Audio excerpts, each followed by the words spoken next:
Hello there and welcome to the Bearded Peacock. It's my channel where we talk all things Leeds United. And Leeds fans, we're talking about another defeat for Leeds. It's now 5 games without a win as Leeds United went down 2-1 to Crystal Palace at Selhurst Park. I'll get into my thoughts and have a look at the flash moments, if you like, of the game. Like I said, very, very frustrating afternoon for Leeds. We looked very good in the first half, really took the game to Crystal Palace, and obviously the starting 11. I nearly got it right in my preview, didn't I? Just Christensen that I got wrong. He came in, well, he continued at right back, and we'll get on to him later. I thought he had a really, really good game, probably his best in a Leeds United shirt. Let me know in the comments how you thought Christensen did. Personally, I thought he battled well against Zaha. But yeah, the game starts, the team lineup is there on the screen there. It was as I expected. Bamford came in, Aronson switched to the left, Harrison on the right, Rodrigo behind him, and we started like a house on fire, didn't we? Obviously, Pascal Struijk gets the goal, and it's a lovely bit of play, of course, by Brendan Aronson, who sort of dances through the Crystal Palace defence, curls the shot onto the post, and there is Pascal. Lovely finish this. It's not an easy finish at all in the 10th minute of the game. Slides it through the defender on the line's legs, and yeah, we're 1-0 up, and you're thinking, wow, what a start this is. We'd really been pushing Palace back at this point and looking like it might be a good afternoon in London for a change, although we have done better with games in London of recent times. Went through that horrible run of them, didn't we? And Pascal gets his first of the season. Like I said, very nice finish in the game. We're on top. We're on top for most of the time. Looking menacing. Guaita in the Palace goals, making a few dodgy errors, which unfortunately we don't capitalise on. But we're looking dangerous. We're looking hungry for it. We're looking winning the ball quickly and getting ourselves into some good positions. And we should be 2-0 up, shouldn't we? Sort of 20 minutes in. Bamford looked really, really rusty, didn't he, to be honest with you? And he should be putting us 2-0 up on the 20th minute mark. He goes through. It's lovely play, I think, from Aronson and Adams, isn't it? I think it's Adams that sets Bamford off one-on-one with Guaita, but he like, I don't even know, the finish is odd. He like toe pokes it kind of thing. Should put it round to the Guaita's right. He doesn't. They save it. They get away with it. And then a few minutes later, I mean, what is Cooper doing for this free kick? Silly free kick to give away. Lovely whipped in ball from Elise, and it's right on Edouard's head, isn't it? He just nods it into the ground, into the ground, and it bounces up and goes in the top corner. Nothing Meslier can do, but Cooper, for me, atrocious game. Let me know in the comments what you thought of Cooper's game. For me, yeah, wasn't very good. Obviously, then the game sort of peters out as that goal goes in. Um, it's at 1-1 at half time, and you kind of, though it's frustrating to let the lead slip in as well as we played in the first half, you're sort of not so too disappointed because it's a difficult game, this, isn't it, away at Crystal Palace. um, You'd probably take a point at the start of play, and we're looking good. Maybe we can push on in the second half, but it just didn't happen. It didn't happen. We were flat.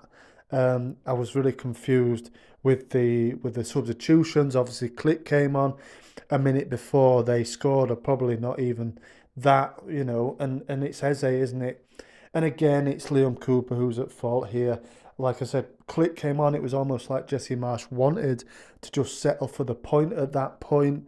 Like 30 seconds later, the ball's in our net and we're 2-1 down. And yeah, it's Cooper. Cooper gets done. I don't know what he's doing. To me, it's almost telegraphed what Eze is going to do with the ball. Obviously not to Cooper, who sort of turns his back on him. It's a nice finish, to be fair. Nothing Meslier again can do about it. But yeah, defensively not good at all, really. And we go 2-1 down, and from there it's just dead. The game's done. Like I said, a man that came out well of it was Rasmus Christensen, who I thought he had these best game in the Leeds United shirt. Dealt with Zaha very well, although I thought Zaha did well as well. And here's some stats from Christensen's game. I thought, yeah, had his best, definitely his best performance. Dealt with him very well down that right hand side. He's a difficult customer, isn't he? As we all know. But another game against Leeds United, and not no goals for Zaha. I think that's 10 now. He hasn't scored in his last 10 against Leeds United, but he is so Rasmus is my man of the match for us. Let me know who you felt played well in the comments there. But for Palace, as I sometimes like to look at players that swung the game or did well for the opposition, it's Zaha for me. It's those two lads on the screen there. There's Zaha. I thought first half Palace were terrible. We played well, but Palace, there were nothing in it for them. The one shot, one goal, wasn't it, on target? That was all it was. But yeah, Zaha, second half, really turned the screw, I felt. Got into some nice attacking positions and seemed to lift Palace up the pitch generally.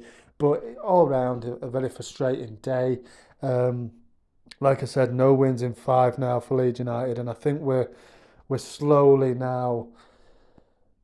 We need a win. I know there's some fans that are saying Marsch out, aren't they? You know what I mean? And you've got to give him more time. I mean, you have to. You know, frustrations after the game, and you're thinking, now we need a win. It's Arsenal next. It could well be 6 without a win this time next week. So we have to start winning at some stage. We have to. It was dire second half. That was the thing. I think second half it was just abject. There was just nothing. There wasn't just nothing to it. I thought, like I said, the substitutions for me were really confusing. Um, at the time where it's 1-1, there's 15 or so minutes to go, and he brings on Matthias Klick, you think, wouldn't it have been better to bring on an attacking player? And then he waits till we're 2-1 down, and he brings on Joffrey, doesn't he, who again did absolutely nothing. And for me, isn't good enough. I know that might be, a lot of people might say, what? Why are you saying that? But, he's not good enough, in my opinion. Nonto I would have liked to see Nonto on the pitch. Earlier, I would have liked to see Nonto on the pitch when perhaps Matthias Klick came on. But that's just the way it is. I mean, Jesse Marsch made those decisions, but it always seems to me that he wants to settle for the draw. He was happy to settle for the draw 15 minutes to go. You have to perhaps, risk and reward, isn't it? That was what, I hate to say it, but, really, but this is what Bielsa's Leeds United were all about. Risk and reward, wasn't it? It was like, yeah, we might let in a few goals, but we might have a chance of scoring them, you know what I mean? And today, Leeds just looked very, very dull in the second half. First half was good. Bamford can hang his head in shame, should I say, because he should have scored that chance, and that puts us 2-0 up, and maybe from there we go on and really hit Palace and put them to the sword, but it didn't happen. We allowed them back in the game with a cheap free kick, again given away by Liam Cooper, who for me, if you've watched the channel a lot, you know my thoughts on Liam Cooper. He shouldn't be anywhere near the starting 11, and he showed us all why today, didn't he, again? But let me know your thoughts in the comments there below. Thank you very much for listening, as always. Hopefully we get a good win or something at Arsenal. It's a very difficult game, of course.